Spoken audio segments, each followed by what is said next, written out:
오늘 말씀 같이 보십니다. 역대상 4장입니다. 구약성경 614페이지 역대상 4장 9절에서 10절 말씀입니다. 역대상 4장 구약성경 614페이지에 있습니다.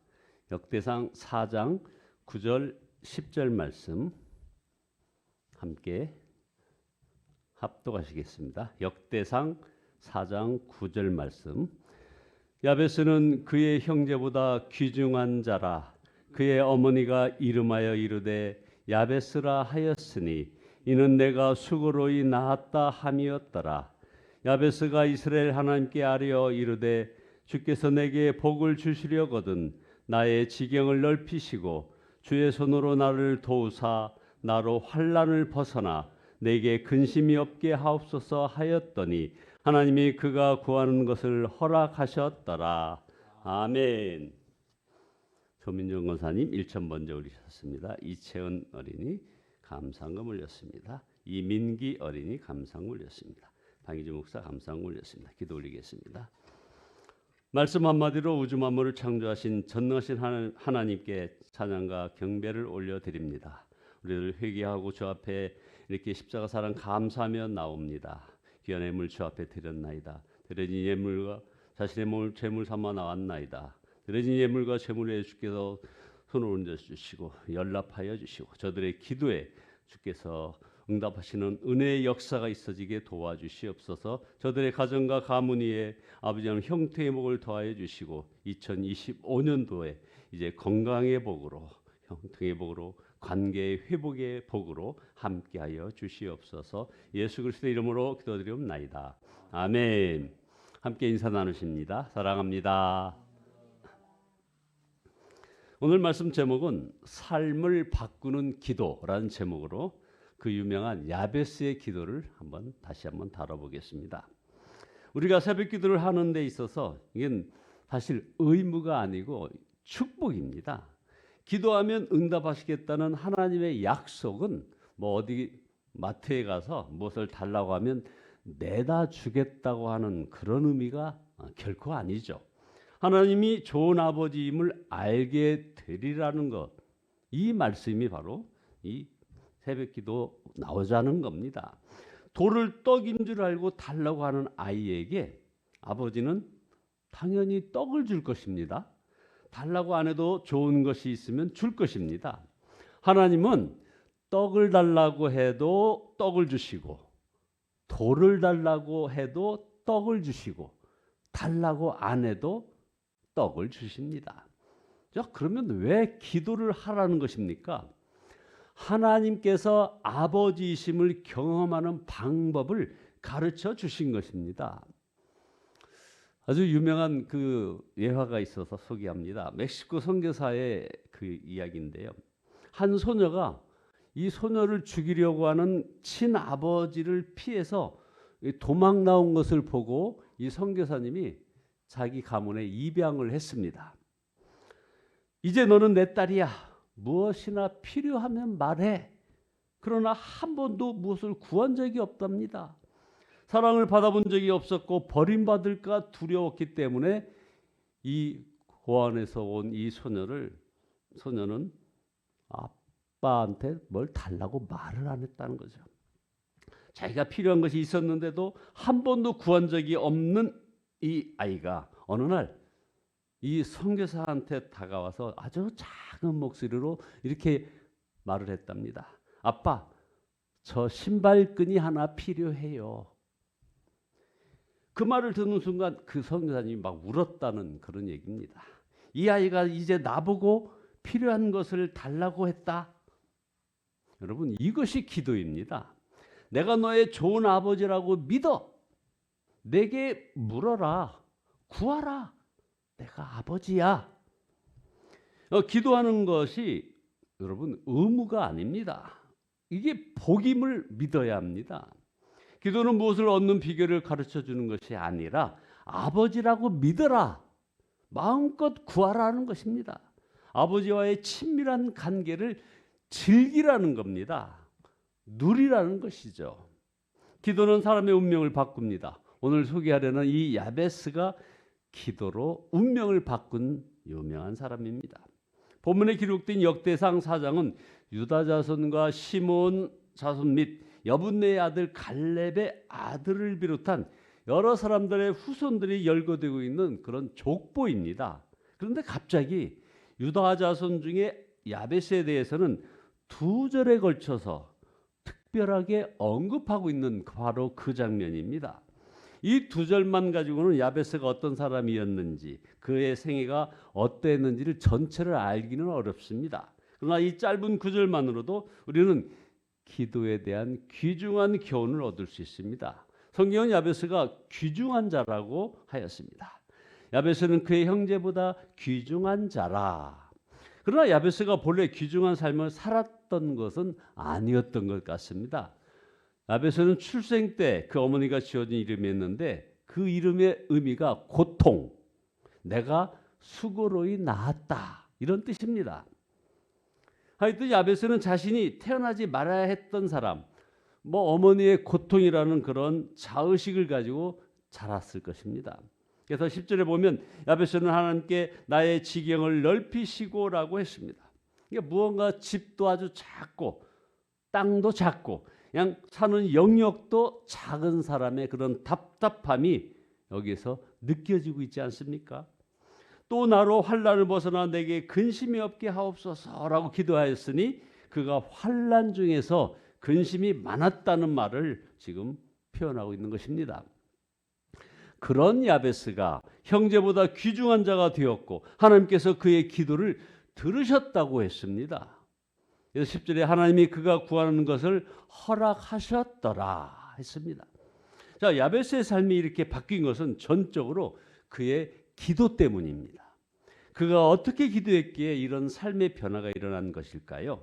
첫째, 야베스의 기도를 보면 그가 믿음의 사람이었음을 알 수 있습니다. 10절에 주께서 내게 복을 주시려거든. 야베스는 하나님께서는 복을 주시는 하나님이심을 확신했습니다. 비록 자신의 삶이 출생부터 고통이 많았지만 고통이 운명이라고 생각하지는 않았다는 겁니다. 하나님이 복을 주신다는 것을 믿은 것입니다.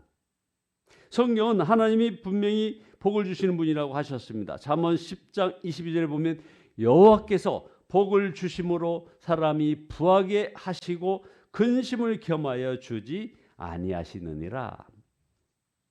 하나님께서 인간을 처음으로 창조해 놓으시고 하신 첫 번째 일, 그들에게 복을 주시며 그들에게 이르시되 생육하고 번성하여 땅에 충만하라, 땅을 정복하라고 축복하셨습니다.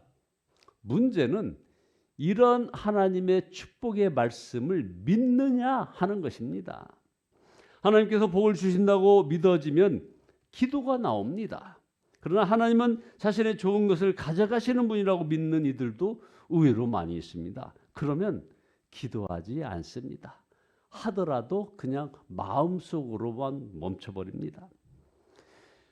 기도 자체가 믿음의 결과인 것입니다. 은행에서 예금 인출이 안 될 때 우리는 항의를 합니다. 자신이 그것을 받을 자격이 있음을 믿기 때문이 아니겠습니까? 남의 집에 문을 두드려서 밥 좀 주세요 했더니 거절당했다. 그렇다면 이거 항의하겠습니까?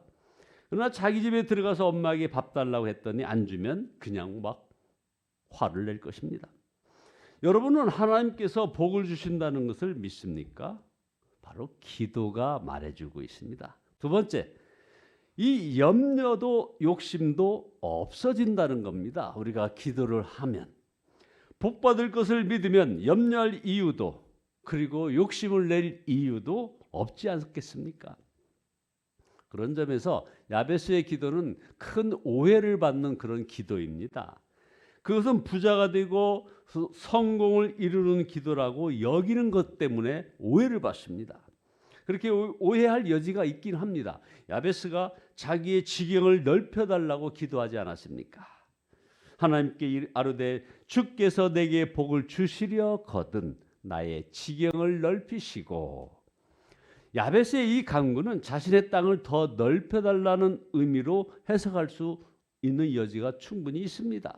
그러나 야베스는 어떤 부동산이나 특별히 땅이나 이것을 많이 가지게 해달라는 그런 기도가 결코 아닙니다. 너무 문자적으로 해석하면 곤란합니다. 하나님은 욕심으로 땅을 소유하지 못하게 하셨습니다.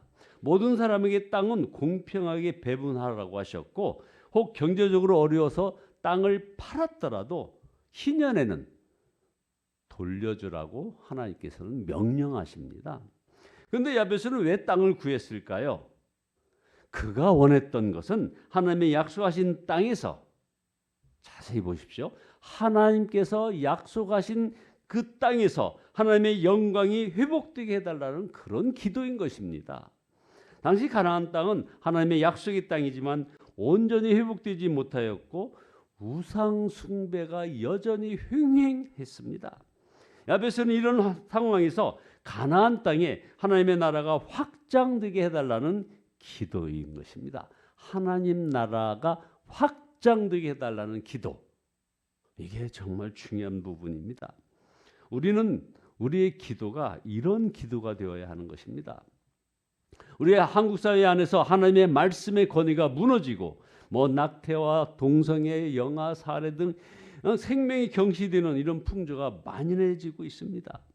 과거 이 복음의 부흥을 경험했던 서구 사회에서 교회의 영향력이 무너졌던 그것을 그대로 지금 우리나라가 답습하고 있습니다.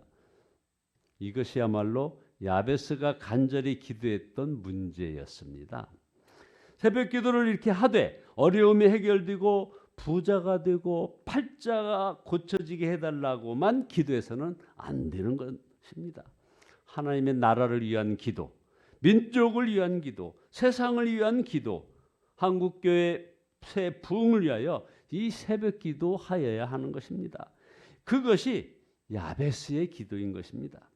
이처럼 사명을 위하여 기도하는 자는 또 어려움을 겪게 마련입니다. 그래서 야베스의 기도의 세 번째 의미는 야베스도 환난에서 자신을 건져 주시기를 위해서 기도했다는 겁니다. 10절에 주의 손으로 나를 도우사 나로 환난을 벗어나 내게 근심이 없게 하옵소서 하고 기도했습니다. 그것은 먹기 살기 어려우니 살려달라, 도와달라 하는 것이 아니었습니다. 하나님의 나라가 이 땅에서 온전히 회복되기를 갈망하는 그런 사명의 길에 반대가 만만치 않았다는 것을 지금 말하고 있는 것입니다. 하나님께서는 당신의 자녀들에게 복을 주시는 이유는 바로 이 사명 때문입니다. 요셉은 사명 때문에 총리가 되었습니다. 총리가 된 후 자기 욕심을 이루려 한 그런 흔적이 어디에도 없습니다. 창고에 있는 곡식을 판 모든 수익을 애굽 왕에게 돌렸습니다. 그는 오직 사람들이 굶어 죽지 않게 하는 그 사명만 감당하였던 것이죠. 요셉이 그와 같은 사명을 감당하게 되기까지 겪었던 그 고생과 고난은 말로 다 할 수 없었습니다. 그러나 그는 사명자였기에 하나님께서 그를 환난에서 건져서 하나님께 영광을 드러내겠다는 것을 우리는 압니다. 우리가 사명을 위하여 기도할 때 어려움이 닥치면 하나님께서 반드시 건져주시는 것입니다. 자, 우리는 야베스의 이런 기도 응답을 부러워할 것이 아니라 야베스와 같이 귀중한 자가 되기를 힘써야 할 것입니다. 그가 귀중한 자라 일컫는 것은 자신의 영광이 아니라 하나님의 영광을 위하여 살았다는 말입니다. 우리는 자신의 야베스처럼 하나님께 귀중한 자인가? 교회의 귀중한 자인가? 사람들에게 하나님을 증거하는 자인가? 주님의 마음을 품고 기도하는 자인가? 돌아보아야 합니다. 거기서 삶을 변화시키는 기도가 나오기 때문입니다. 이제 여러분 모두 하나님의 아버지 되심을 누리는 그런 기도의 복을 평생 누리며 살게 하소서. 낭만과 실패에서 일어날 그 기도의 힘을 주옵소서. 하나님 나라를 위하여 사명에 눈을 뜨게 하옵소서.